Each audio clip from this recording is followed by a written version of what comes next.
volts instead of kilovolts. Oh, So like for the first one, we got 60.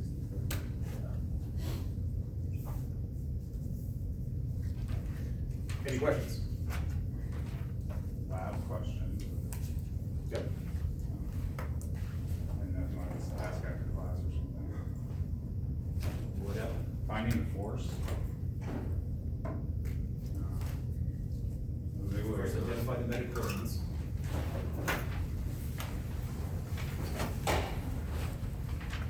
We look at the rest of the chart, but finding the force, it doesn't matter. Alright, so we've got, from this, you have a relationship between, you can find the relationship between force and angle. And then over here, when you have the angle, you could then find the force. So, I think you have to implement an angle for the force.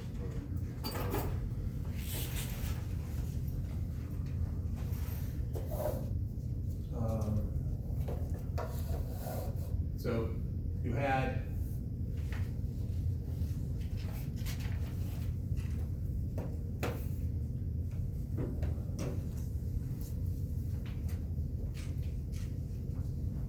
an incredible rendition of what we were doing. All right, so you have this ballast right here. I guess this string actually would be going that way. But if it's in equilibrium, it's in rotational equilibrium, so this total torque would be zero. So total torque is zero. And let's see, so you know what that is. Let me see that. Let's see. Do we know what that is? And we know the difference between the spheres, I don't know if we know what this is. Well, that was one of the steps there. Moment arm length. Did we measure the right thing? You have a number here. Okay, well, I hope that's right. So you have, there's a weight acting down here. So you have what the mass is, so you can calculate the force from that, which is mg Oh, okay. Times. that length right there. And that's what you're offsetting, so you can figure out what the torque is. So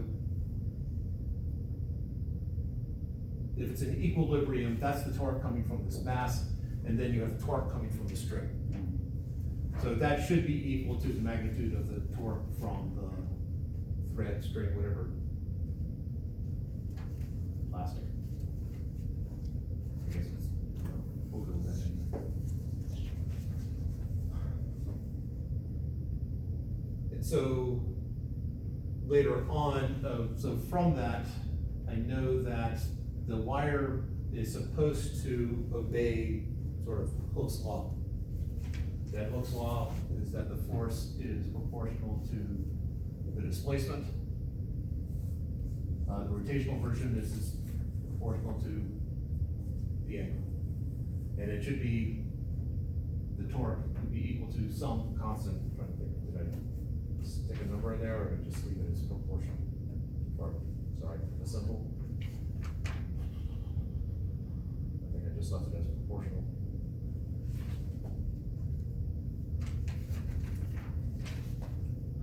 Is equal to some constant times the change in the angle. So torque, you'll know from here. The angle is what you measured, so you can find that proportionality constant. So later on, when you know the angle, so in part B or C, part D, you know the angle. That should be equal, because that is, so there's a force acting on here that is times that length L. So the force times length L should be equal to the torque, which would be that constant that you get from part B times the angle of that deflection. Oh, okay, and then you have everything except that. Yeah.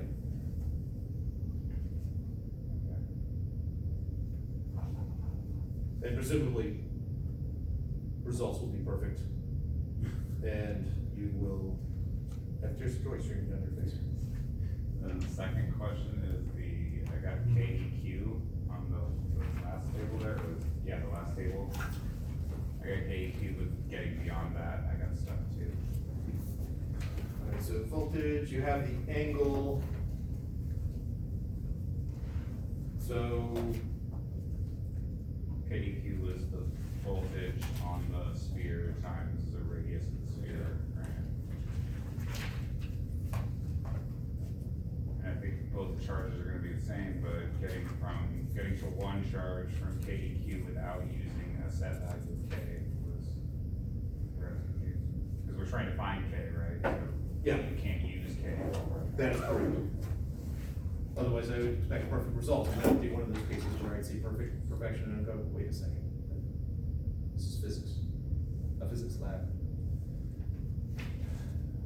Let's see, what's we know the value of Q?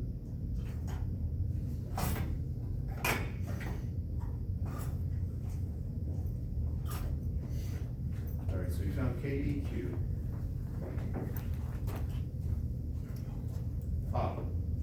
So I should really know what those equations are. I have Q is equal to FE12 R squared over KEQ. That you found.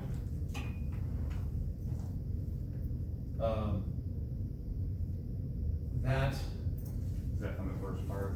yeah, Okay. because you know the angle that it took to put it back in place, so you can find the torque and find the force. And Like- R would be the center to center distance. Just the 0.1, 10 centimeters. Yeah. Whatever it was, seven. Yes. Okay. 0.1. And then both charges are gonna be the same? They should be. I think that's all I have for now. Okay. Other questions?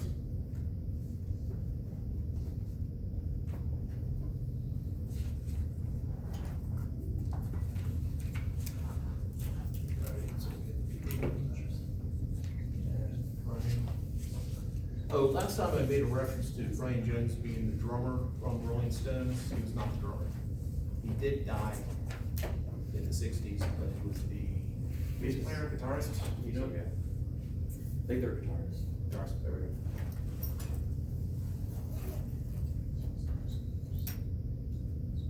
All right. So last time, we did not answer two questions, and so we will continue not to answer those. However, we can sort of narrow down some things that we do know. For instance, the force between two charges, which some of it was illustrated in the lab. But we have the electric force. So this would be the electric force on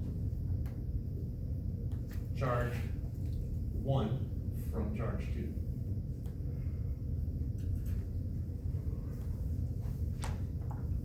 So the receiver of the force will come first, and then the source will come second. That's traditional notation, although I think it makes sense, although I think when people first start out, they generally reverse that, so just be aware. It is a vector, and is equal to some constant, Q1, Q2, R squared, R2 hat. All right, so let's parse this. Q stands for, Charge. yeah, R, The radius, the distance, the center to center distances Yes. between charges. R2 hat, sorry, Vector force of the radius. the vector force of the radius. That- The radial. It is a unit, it's a unit vector, The radial vector. it's a radial unit vector. First off, how do you know it's a unit vector? Okay. I ask this every group, and no one ever seems to know, and I don't look it up, which is on me. In French, the hat, what is the name of that accent mark in French?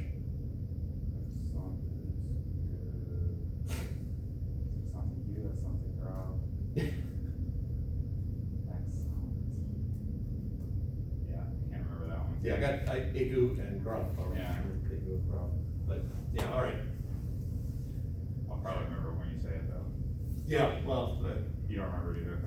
no, I haven't had French since 1981, so it's been a while. All right, so it is a unit vector. What do you know about radial unit vectors? Center seeking? We go. No. The opposite. Oh.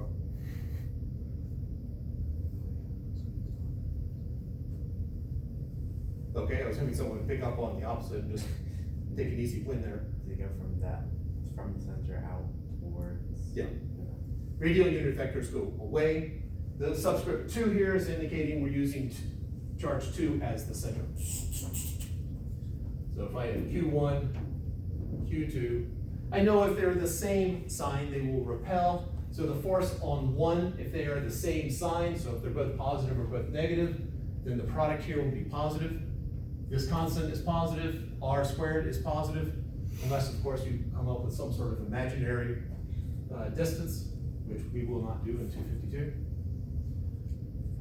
So we have this charge, so if they are the same sign, it will be repelled. In other words, it'll end up in the positive R2 hat direction, which is away from 2.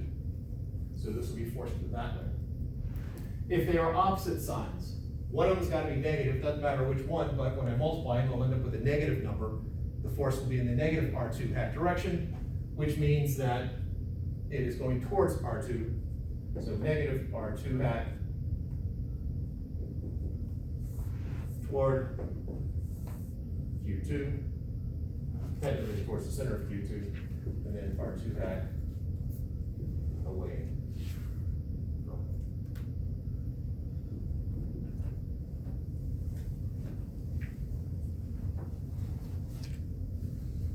This is going to be pretty much the only physics equation we'll use for the first month or so. The rest is just math and definitions. It's gonna get disguised, it's gonna get hidden. We're gonna come up with, say, Gauss's law of electricity, which uses almost none of those symbols, but at the heart of it beats this equation. Known as Coulomb's equation.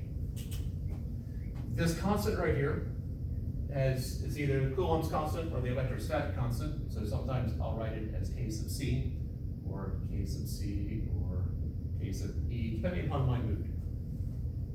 Obviously, I haven't settled on a single notation of that. And this is roughly 9 times 10 to the 9th Newton meter squared per Coulomb squared. Approximately. 8.99 if you want to go another significant figure. Right.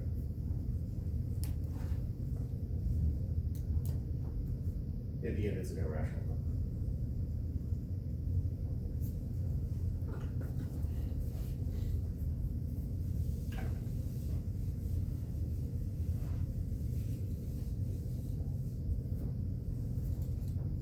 Let's just do a quick plug and chug. I have a 5 Coulomb charge here. No, actually, let's do something slightly more realistic. I'll take a 5 microcoulomb charge. I'll take a negative 4 microcoulomb charge. Let's put 8 centimeters in between them, 0.08 meters. And I'm going to know what is the force on the 5, the electric force on the 5 from the 4. Straight plug and chug. Alright, so I have 9 times 10 to the 9th Newton meter squared Coulomb squared times 5 times 10 to the negative 6th coulombs times negative 4 times 10 to the negative 6th coulombs divided by 0.08 meters squared on 2 hat. I guess I'm labeling it as R4 hat. And if someone would be kind enough to pop that out into the calculator, tell me what the answer is. Like negative 28.125 newtons. 28.125. Newtons.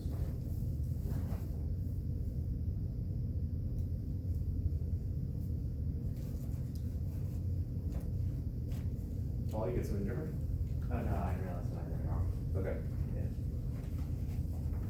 -3. There were 10-point problem, I would take off 3 points.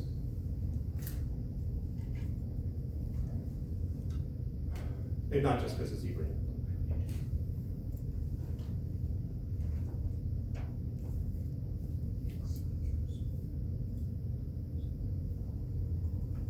What's wrong with that answer?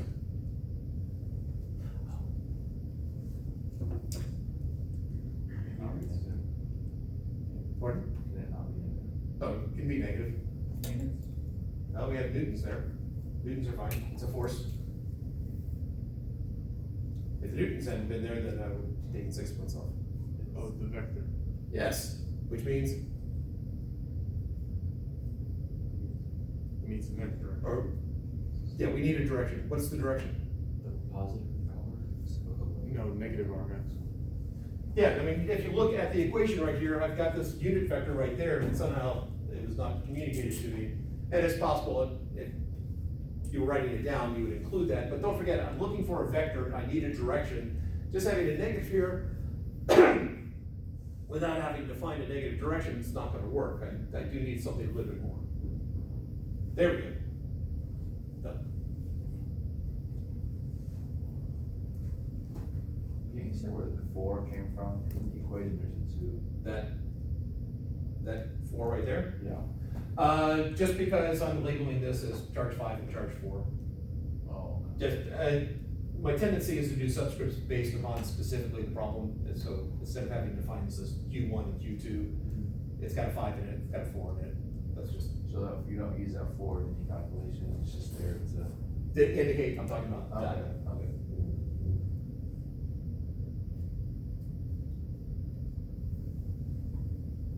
All right, any other questions before I ask the question that has stumped people on tests?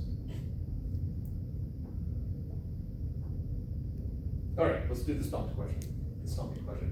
All right, so I've got that 8 centimeters, so let's now change the problem slightly. We've already done the hard work.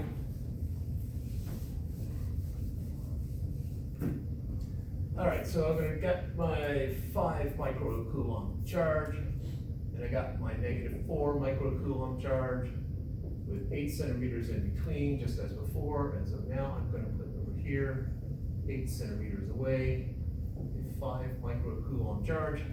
And now the question is, what is the force on the -4 microcoulomb charge? And before anyone blurts out an answer, just take a moment to think, and we'll lean at that. There are probably 3 answers that most groups will come up with, of which one is correct.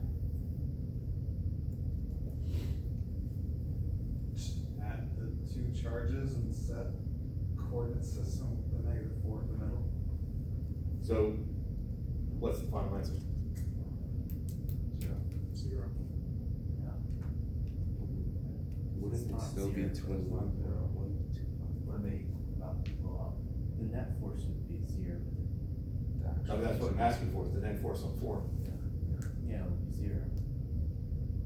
The most common answers, -56 newtons, +56 newtons, and 0 newtons.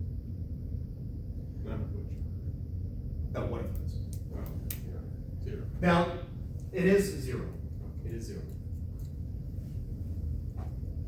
Yes, the force between these two has a magnitude of 28 newtons, the force between these two has a magnitude of 28 newtons, and so the incorrect way is to go, oh, well, I got 28, 28, 56.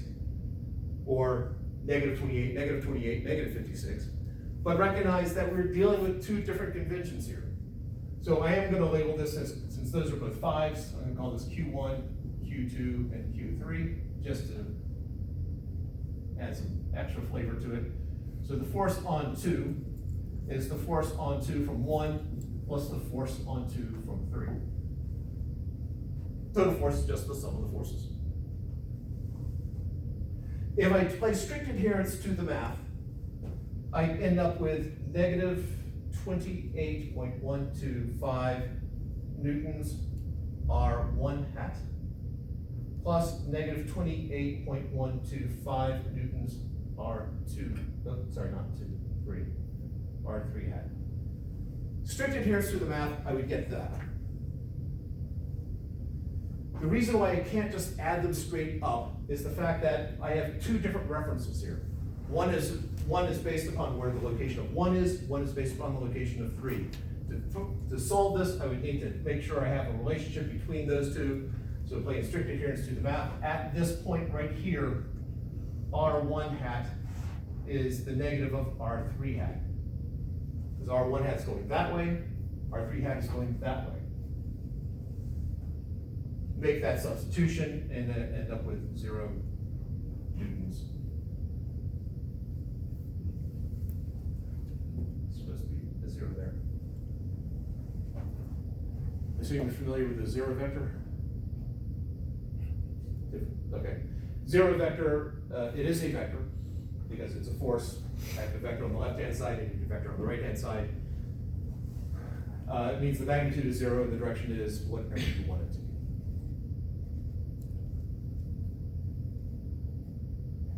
But officially it has a direction, just it doesn't really matter where it is.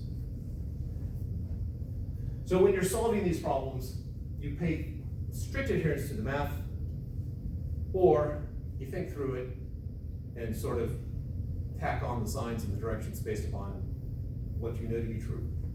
The fact that opposites attract, like repels. Questions to you? So it's gonna be pulled in equal direction from both sides, basically. Yes. So that's why it's 0.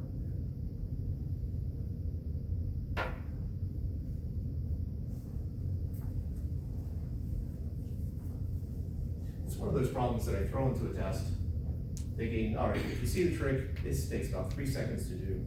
If you don't see the trick, then you've wasted a couple minutes.